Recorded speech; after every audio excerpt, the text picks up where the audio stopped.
Yo.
What's good, man? It's your boy Pitching Games.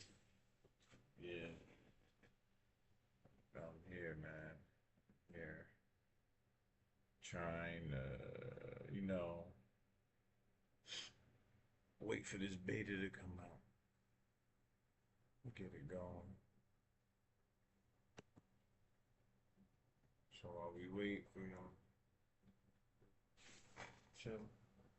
Airplane, same crossing, no shark canals, or Pearl Market. Newer Battlefield fans could maybe even compare some of this gameplay to maps like what we had in Battlefield 1 with Fort de Vaux. Now, what I'm trying to get at here is that Battlefield has always been very fast-paced when it comes to infantry gameplay, and if you think that these quick flick shots you're seeing on social media are unique to modern gaming, well, you're wrong. Battlefield 3 had plenty of aimers, and although we couldn't slide, you still had people trying to abuse movement mechanics to their advantage. These types of things have always been in game, and I would argue that Battlefield took what we had a decade ago and has refined it in Battlefield 6 today. But more importantly, not only is Battlefield 6 really reinforcing the type of gameplay we had 10 to 15 years ago, Battlefield 6 really does not feel like Call of Duty.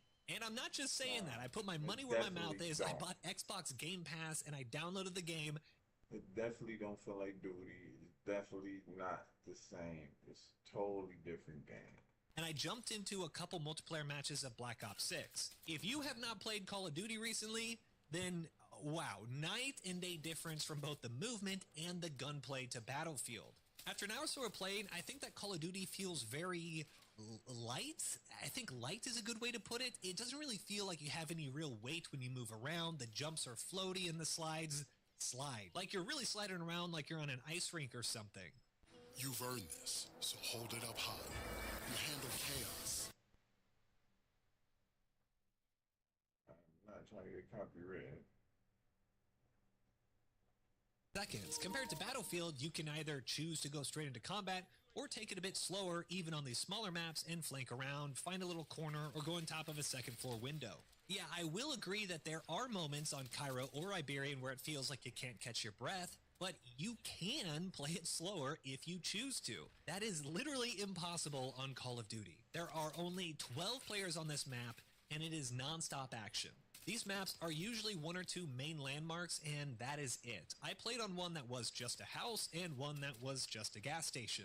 You have very limited play areas, you're forced down one or two main routes with crossfire everywhere. It's a very specific type of fast-paced gameplay forced onto you by fast-paced close quarters maps. If you were to overlay these maps onto the smallest map we played in the first playtest, which is Iberian, there's almost no comparison. I think I'm being generous here on the size overlays, but yeah, you could probably fit 5 or 6 Call of Duty maps inside Iberian because the scale is just fundamentally different. And to help reinforce that, do you know what a long shot is in Call of Duty? Well, a long shot in Call of Duty is 50 meters. Yeah, I got a long shot award for killing someone 50 meters away from me in Call of Duty. Now, once again, I don't want to make this whole thing Call of Duty is horrible, Battlefield is better. I don't really care. Both games have their place, obviously, but Battlefield really feels nothing like Call of Duty.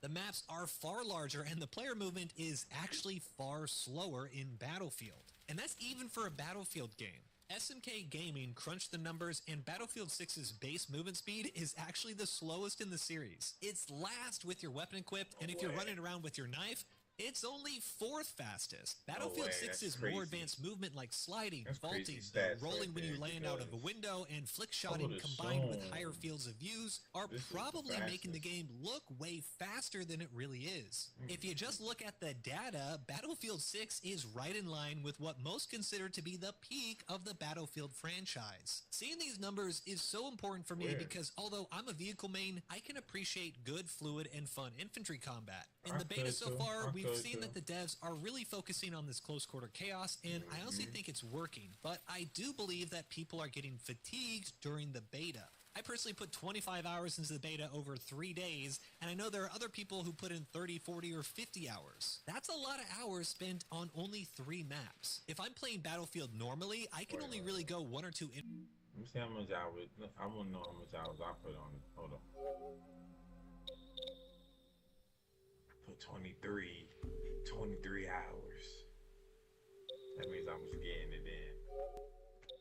infantry heavy maps in a row before I back out and find a conquest large map. I know some people are wired in a way that they can just go play Locker or Metro 24/7, and great, good for you, but that's not me. I can appreciate it every once in a while, but I'm someone who thinks that Liberation Peak was the best map on the beta, and I also think Conquest is the far superior mode to break through. As we wait for the open beta 2, I don't think I'm actually concerned about Battlefield's verticality or the movement speed or the infantry gameplay or anything like that, because we have been teased Firestorm. If you've never played Firestorm, or maybe you forgot how it looked like, this map has a lot of vehicles. There's 4 tanks on a side, there's anti-air vehicles, there's 2 jets, there's 2 helicopters, and even a few jeeps. From the teaser trailer with the jets flying by, it looks like the scale of Firestorm is still the same in Battlefield 6 as it was in 3 and 4. Furthermore, we also got a sneak peek of new Sobek City. From this small clip, Sobek is most likely going to have a similar vehicle layout. You have a tank or 2, maybe some IFVs, 2 helicopters, and hopefully jets. And finally, we also have Mirak Valley, which is described as a prime destination for all-out war and the largest map at launch. If this map is larger than Firestorm, then maybe it will be comparable to something like Caspian Border or Karg Island. I think it's completely reasonable to be concerned about fast-paced infantry gameplay, the maps not having that verticality, or maybe it feeling a little too close quarters and chaotic at times, but there are countless Battlefield maps that all feel exactly like Cairo and Iberian. The biggest difference is, for games like Battlefield 3 and 4, we have breaks to stretch our legs and then go play on these larger maps to kind of cleanse our palate of this close quarters infantry meat grinder. But once again, guys, this is a beta.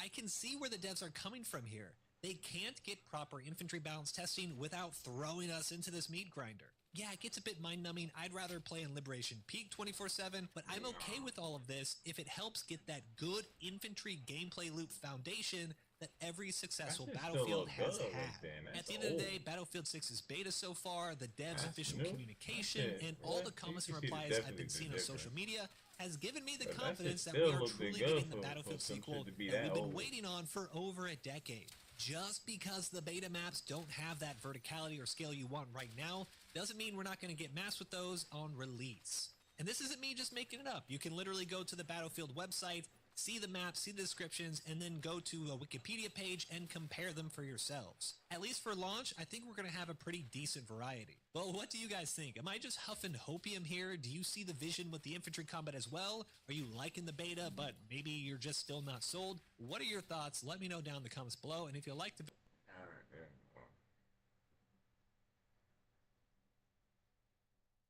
Yo, thank you EA for sponsoring this video. And bro, let's sit down for a second, all right? I got invited to a 200 people content private everything of Battlefield 6.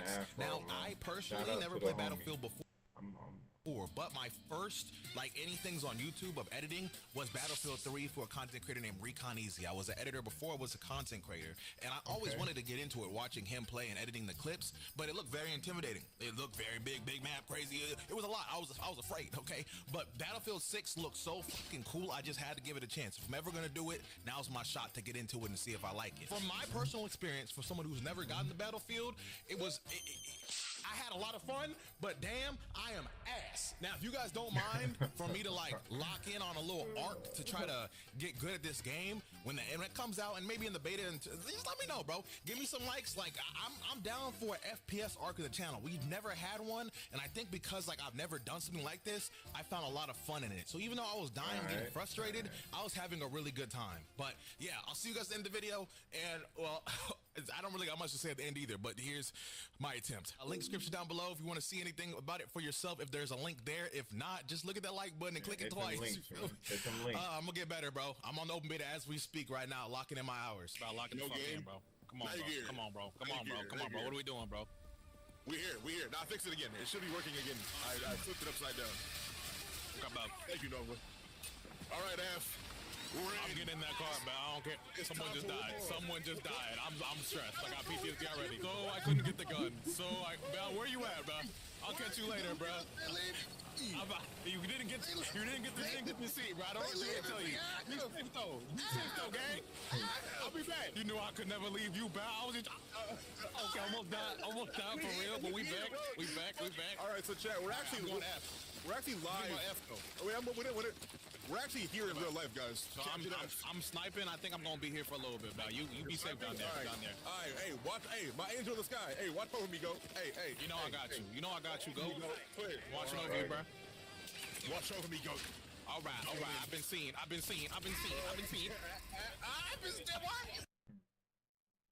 Crazy. I'm almost sold. What you mean you almost The sold? Battlefield 6 beta finished up over this past weekend, and as someone that has logged into the 5 figures. Let me see what he talking about. Really? Yeah. You know, You Candace start from seeing New all American these Fun videos. She was a lifesaver with the mortgage. So helpful. She even remembered I'm gluten-free. Is this the one with the walk-in pantry? You know it. I can shop in bulk. Oh, and that built-in grill. Oh, you could cook in bulk. Oh, let's not forget the tub in my guest bath. Mom, that's in the primary. Okay. I'm gonna own a home. Hell yeah. Heck yeah. Hell yeah. Heck yeah. Mom, I am 30. The Battlefield 6 beta finished up over this past weekend, and as someone that has logged into the 5 figures for hours on Battlefield through the years, I wanted to give you a rundown of both the good and, yes, the bad, coming from the perspective of someone that was all about this franchise back with BC 2, 3, 4, and even into Battlefield 1, but started checking out when 5 arrived and, of course, 2042, and I won't even get started on that one. But luckily, EA and DICE have listened to the feedback and have done a 180 pivot from the hero shooter formula, but are we back?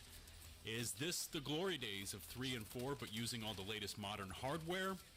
Mostly, but also with some controversial twists. Please consider hitting subscribe and ringing the notification bell so you can stay up to date on all my latest uploads. And let's check out the mess and mayhem of Battlefield 6. Subscribe to everybody. You into that type of thing.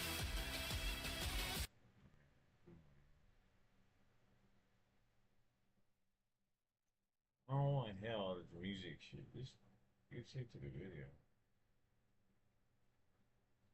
Yeah.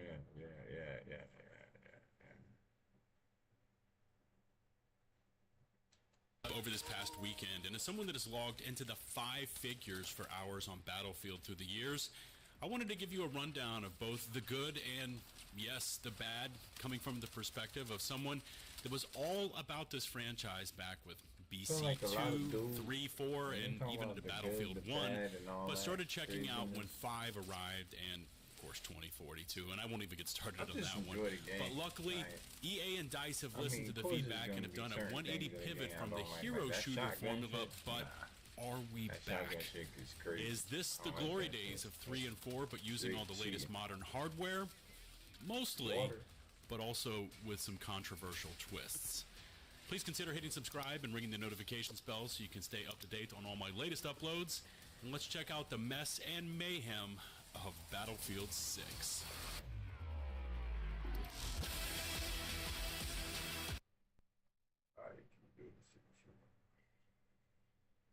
Ladies and gentlemen, hey, hi, how you doing? Welcome back to the channel. Thank you so much for...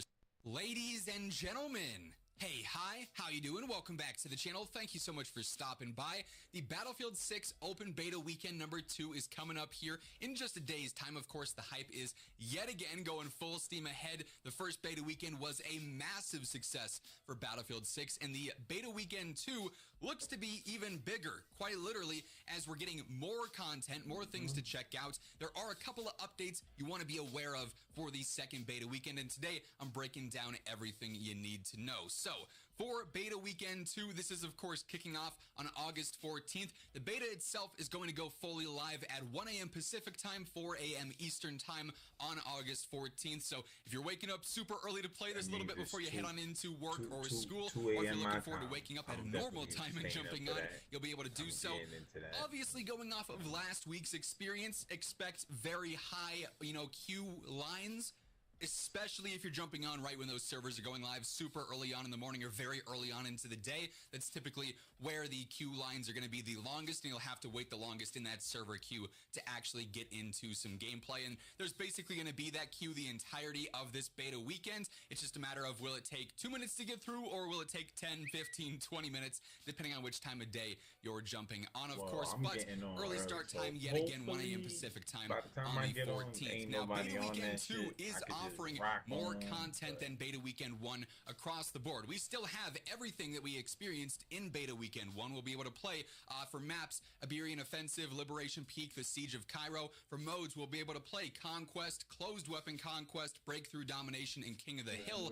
However, for Weekend 2, they're expanding it. So, in addition to all the Weekend 1 maps, we're going to see Empire State debut as a map as well. I'm really looking forward to checking this one out. And for modes, we'll have all those Week 1 modes with the additions of Rush, Squad Deathmatch, and even more, they say, as well. So we can expect a few other content pieces there to check out that'll be entirely new. So if you played Beta Weekend 1, you felt like you got the full experience there will be some new things to check out in Weekend 2. And if you didn't play Weekend 1, you get a much broader experience here with even more stuff to fully check out as you're ranking up, checking out the new guns, unlocking some new things as you approach level 20. Now, speaking of ranking up, leveling up your weapons, getting things unlocked, as you're going through and doing all of that this weekend as well, there are some new exclusive rewards to check out for Weekend 2.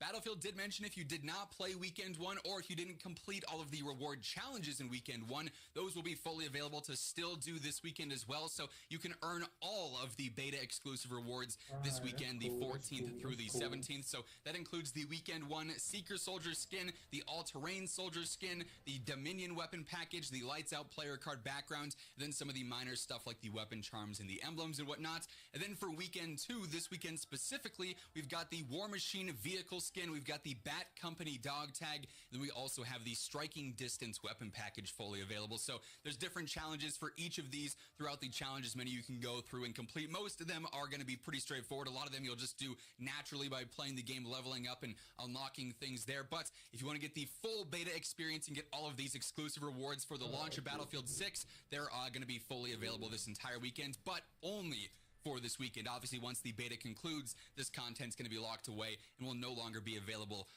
to Battlefield 6 players to earn. And by the way, as we are going through all the beta number 2 details here, everything you need to look out for, if you guys enjoy the video, you find the information helpful, a like rating is always really appreciated. It really does help grow the channel, and share the video around to new viewers. I cannot thank you guys enough for all the support on the Battlefield content thus far. It's really, really cool to see. And of course, if you're new to the channel, you want to stay informed with all the main things going on for Battlefield 6, I got you covered right here, so feel free to hit that subscribe button, turn on those post notifications, and help get us one step closer to reaching 1 million subscribers. Now, another thing you may want to note for Weekend 2 is that there is actually a difference depending on what platform you're playing on with your beta experience. As it was discovered in Weekend 1, the Battlefield 6 beta has 2 exclusive content rewards for PlayStation 5 players. There's a skin that you can use in-game at launch. There's also a double XP boost added after every match. So if you're just jumping on for the very first time, you feel like maybe you're a little bit behind in terms of level, you're trying to experience some of the new guns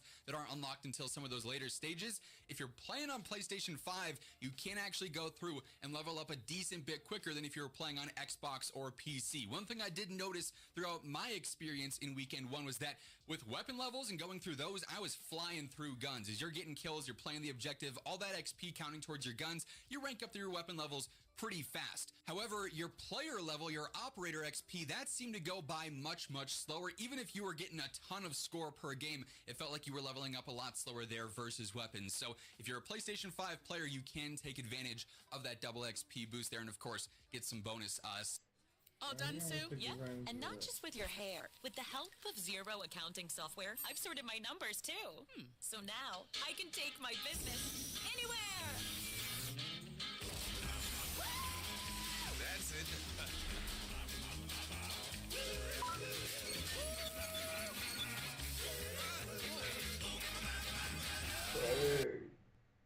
skins there as well, just for PlayStation players. Personally, I'm not a huge fan of platform exclusive rewards. Call of Duty actually just got rid of these not too long ago, and I think that was really good over there. Bit bummed that we're seeing this in the beta here, but hopefully it's nothing too impactful. Skins at the end of the day won't be, a game breaker, I think, for a lot of players, but there is some bonus content out there, bonus experiences, if you will, for PlayStation players in specific. Now, let's talk a little bit about Beta Weekend 2 as an actual update and as an actual build, because we have some interesting details with this as it stands.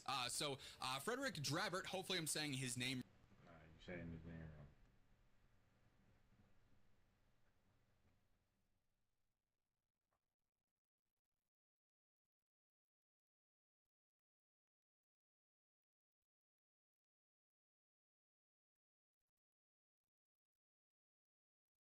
Crazy. Whatever's going on in Washington, D.C. is crazy. If you're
Even though I know the can't play right now, but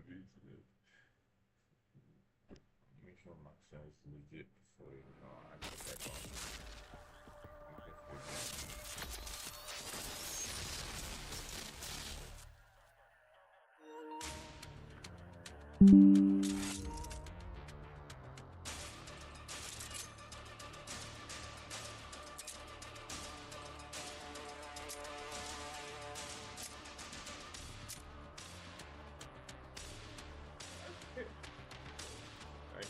Hey, yo.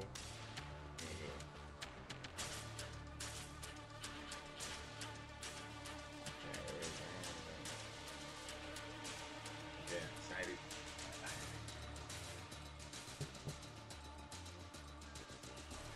Let me know that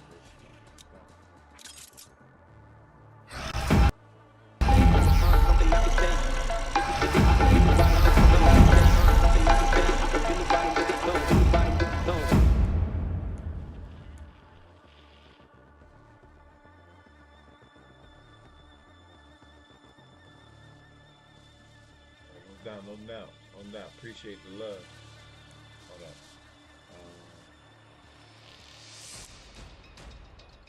I like it like that. I need to see. Let me go on and see some settings real quick. Maybe get some better settings for this. Waiting for this this ain't making mine.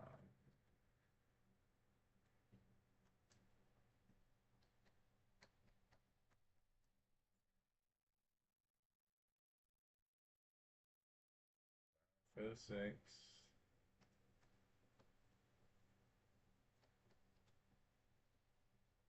Settings.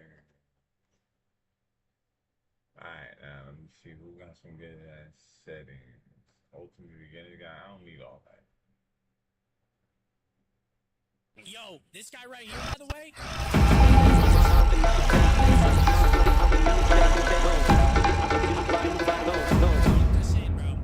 Battlefield 6 is the only game where I have ever had to use mathematical charts in order to figure out the best controller settings and general best settings for most players. But I did all the hard work so that you don't have to, because Battlefield 6's menu system, as well as the settings that are available, are obscenely complicated in the beta. They don't make a lot of sense. There are a lot of settings that are hugely important for how your gun feels in the game that are buried away beyond menu upon menu. Oh man, get to the. That's what I'm talking about. Just get to the point. Like, you get to the point. Higher settings in this game that can radically change whether or not you can shoot straight, that are simply tucked away, and the majority of you probably would not even notice. So I decided to dive on in using the power of maths, Wolfram Alpha, and some other AI tools to figure out the best possible settings, as well as information from previous Battlefield games that I have covered in the past. This video will be split up into chapters as well, and there are a lot of other important settings in this game, like motion blur, motion settings, screen shake, and also HUD elements that can greatly improve your gameplay, and I will be including those in this video too. So if it's down to me, I'd say watch the entire thing because you'll probably learn something, but if not, feel free to skip to those chapters and make sure you drop a like and subscribe. I'm on the road to 200k, and it does make a huge difference. And if any of these settings change for the launch of this game, I will be making a video for those as well. And please do check the top pinned comment. If I've made any amendments to these settings since posting, I will list them there for you. So the first settings tab that you don't want to ignore is the accessibility settings. Now, obviously, there are some things in here like tinnitus that are very person-specific, but one thing you don't want to avoid is color presets. In color presets, you can set this away from colorblind mode straight into custom mode, and then in modify, set specific colors for your friendlies, your squad, and your enemies. Now, by default out of the box, they tend to come as a slightly paler palette, but I tend to prefer something that is a bit more dark. They tend to sort of come out here on the color wheel. I think going right into the corner and selecting the color that you want, giving you more vibrant colors for both your friendlies and your enemies, creates a better differentiation. I'm staying up to play though. And I think this is a setting that absolutely everybody should use. I personally put my enemy color to the brightest possible red. Well, Pink where I'm is at also right an now option is as well as something that is 12 very o'clock, distracting so and something come you out don't in see about in game. And 2 those are hours, two colors that I feel 2 work o'clock. incredibly well. If and you're allow on you the to East see Coast, opponents it come quite out easily. 4 o'clock in the morning, and if you're on the West In Coast, this same it come tab, you're out going to find a brightness setting as well that for by 1 default o'clock, is I set think. to 50. If I'm Now, not depending on the mistaken. display and what you're using, I Yeah, I'm gonna personally just use stay an up and OLED rock with monitor. it. I I already actually took set a this to nap. around I'm 60 to energized. I'm ready to 65 rock just to out. get a bit more brightness Oh, in hold on. dark corners. I'm just trying to And get I feel these that this settings. I'm just trying to see what some settings. Alright, this is all color shit. I don't well care about and allow you to see opponents quite easily. I'm gonna change the colors on the opponents too. In this same tab, you're going to find a brightness setting as well that for by default is set to 50. Now, depending on the display and what you're using, I personally use an OLED monitor. I actually set this to around 60 to 65 just to get a bit more brightness in dark corners, and I feel that this works really, really well. You also have the camera effects tab, which you do need to hit modify on. You want to turn off world motion blur. You want to turn off weapon motion blur. You also want to turn off HUD motion, camera shake, chromatic aberration, and infantry crosshair projection. Now, this means that your crosshair is going to judder with the movement in the game. Disabling it means you get a static crosshair in the game that is always aligned to the center of the screen. If you're somebody who suffers with motion blur, having it slightly judder can be helpful, but for the most part, most players want this setting off. Alright. Another... Let me go change those settings real quick. I'm gonna just do this on my phone. Do this on my phone.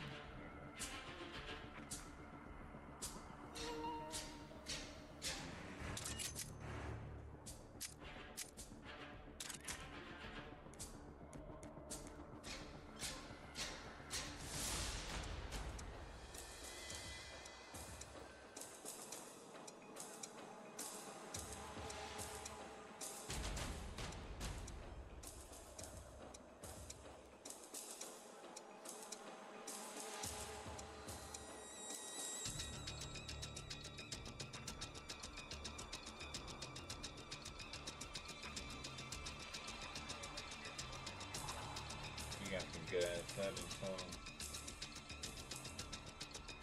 Slightly each other can be helpful, but for the most part, most players will be setting on. Alright, hold on. Go back. Let me go back. But I tend to prefer steady settings since posting. I will list them there for you.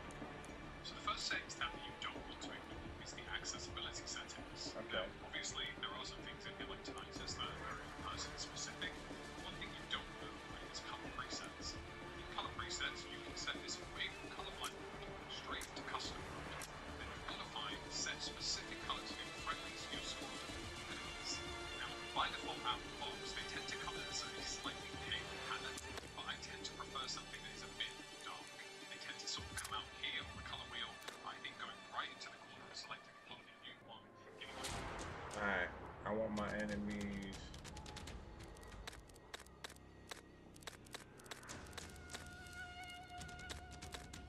Red, like real red. Like.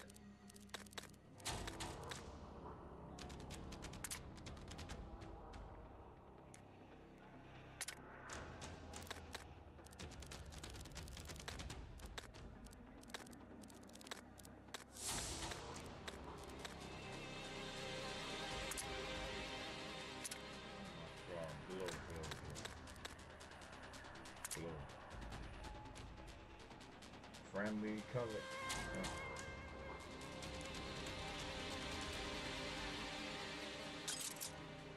No.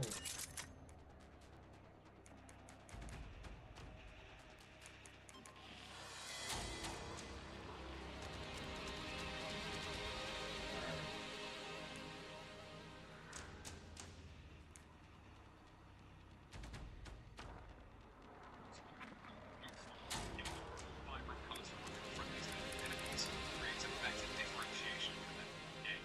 I think this is a setting that absolutely everybody should use. I personally put my enemy colors in the brightest possible red. Pink is also an option, but something that is very distracting, something that you don't see in game. And those are two colors that I feel work incredibly well and allow you to see elements quite easily. In this same tab, you're going to find a brightness setting as well that by default is set to 50. Now, depending on the display of what you're using, I personally use a OLED monitor.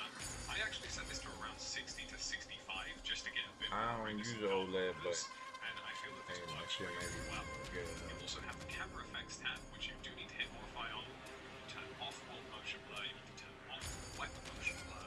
You also want to turn off HUD motion. Camera that works really, really well. You also have the camera effects tab, which you do need to hit modify on. You want to turn off all motion blur, you need to turn off wet motion blur. You also want to turn off HUD motion, camera shake, automatic operation, and infantry crosshair projection. Now, this means that your crosshair is going to judder with the movement in the game. Disabling it means you get a static crosshair in the game. There's no line to the center of the screen. If you're somebody who suffers with motion blur, having it slightly judder can be helpful, but for the most part, most players will be setting off. Another really important setting in Battlefield 6 is the ability to customize your HUD. You can actually turn off HUD motion for vehicles and soldier, which I highly recommend, and you can even disable the HUD entirely if you wanted to. But going into advanced HUD settings is going to allow you to change the horizontal padding, change the size of your minimap, the opacity of the minimap, the field of view cone, and things that are just little nice settings to have and nice things to change. Even the big map opacity, you can even have a dynamic minimap that follows the direction that you are facing. So those are really nice to have. But if you scroll down further on from that inside the HUD section, which you'll have to go back to because it's the horizontal padding. 6 is the ability to customize your HUD. You can actually turn off HUD motion for vehicles and soldier, which I highly recommend. And you can even disable the HUD entirely if you wanted to. But going into advanced HUD settings is going to allow you to change the horizontal padding, change the size of your minimap, the opacity of the minimap, the field of view cone, and things that are just little nice settings to have and little nice things to change. Even the big map opacity, you can even have a dynamic minimap that follows the direction that you are facing. So those are really nice to have.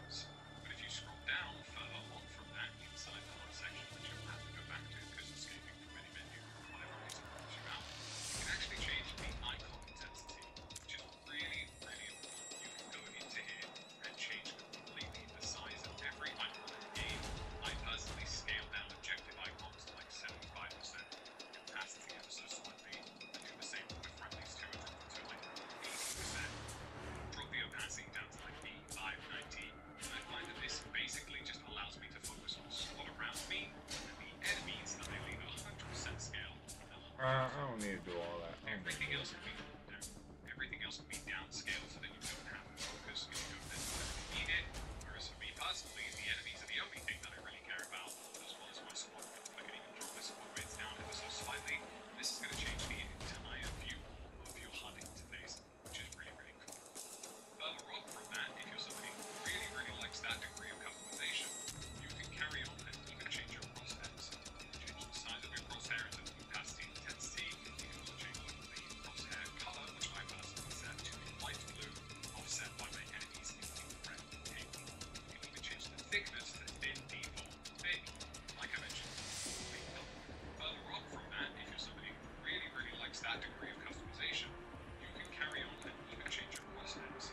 the way you want to. From our brands for less, only at Lowe's. We help, you save.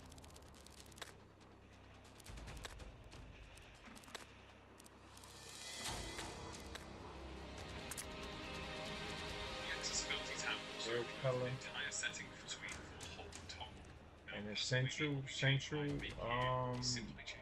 as in where? What part? Part central. Central Gantry. I want to say, what part is that? Cause I don't know. My bad. I'm too busy looking at settings and shit. My fault. Hair color. Box, but some of them may be to your personal taste, so feel free to take a look through. Now, moving on down to this, you have control of vibration. I know Eastern. They come out 4 in the morning. Tension in your triggers, but for me, this isn't a setting that I play with, and I also turn on the hints, the tutorials, get all of these off the screen. I don't need to see them.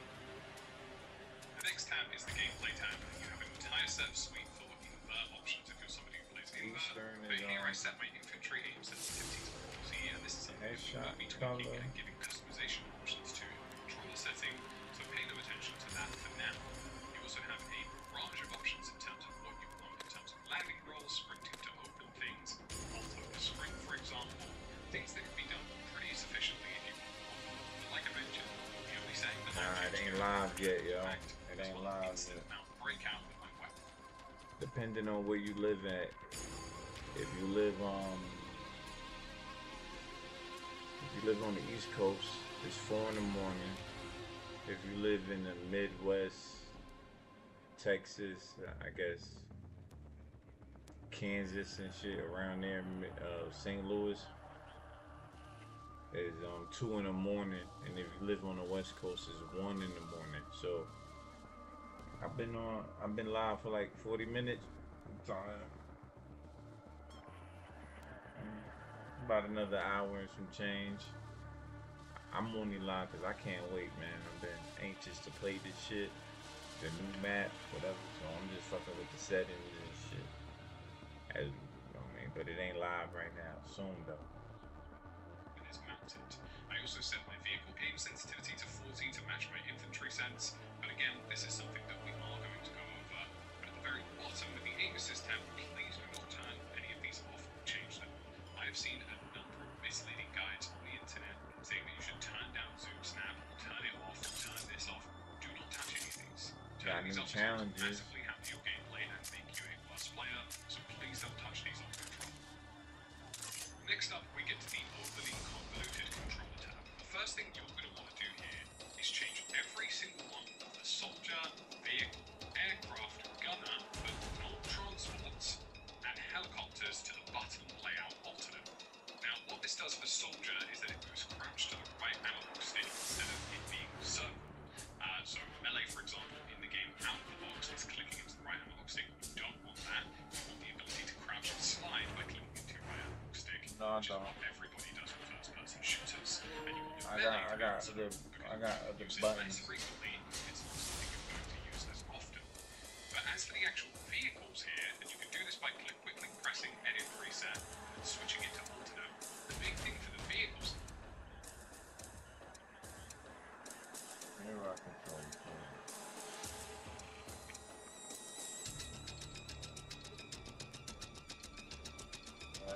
No.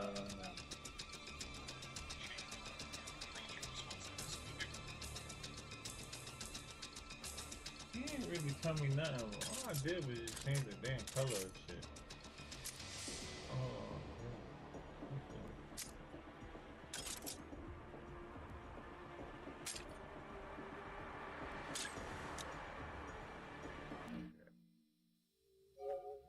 Oh, show 'em, my people. Show 'em.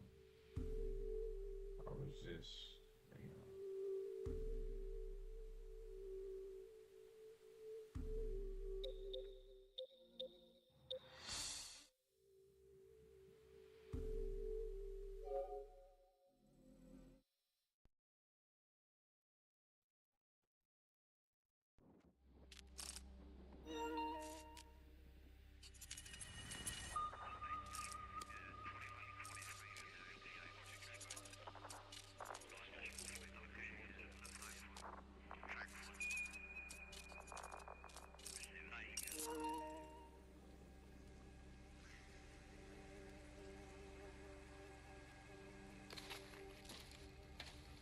Let's make some trouble.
All objectives secure.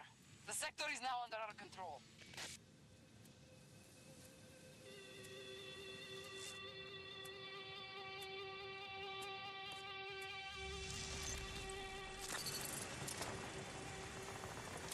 Secure all objectives. Once we have one sector, we will force the Americans into the next.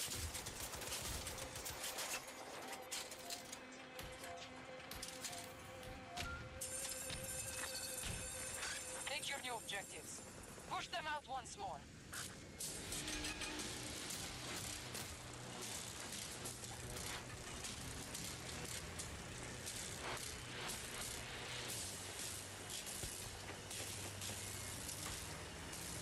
Bad weather is coming!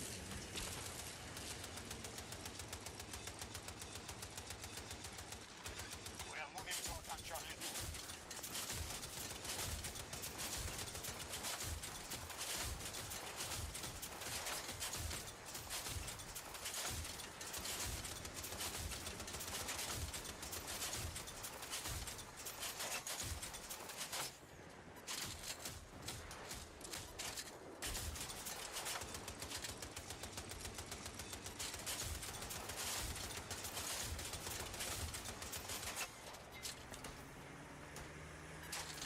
Our forces are attacking Charlie 2.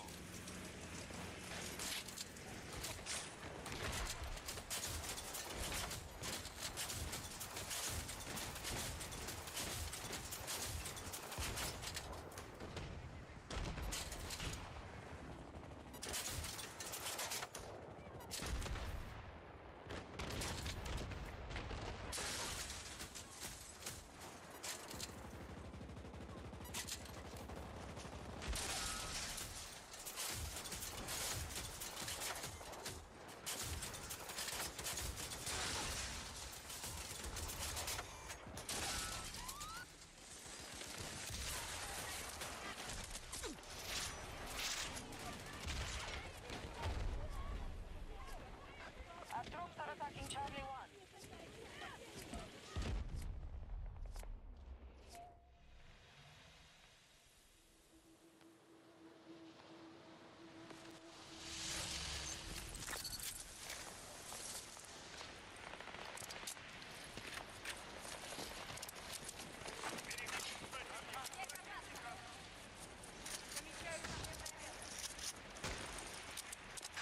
American troops have secured an objective.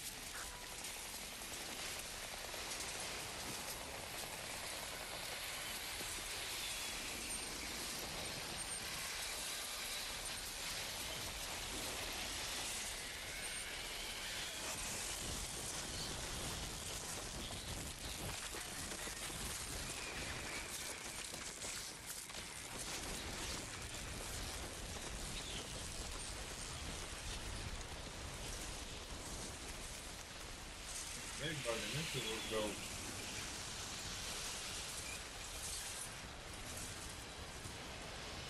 Battlefield time. Attack Charlie 1.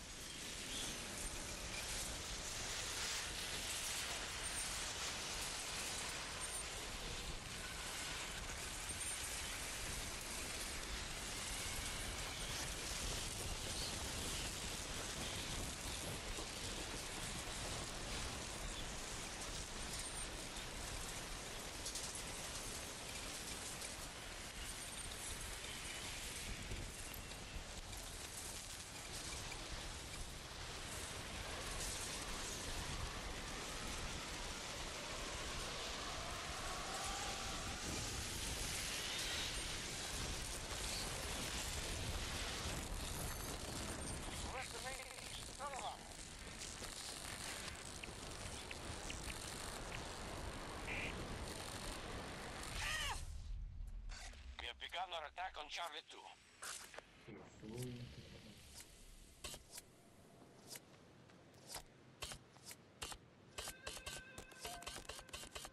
Our resources are down.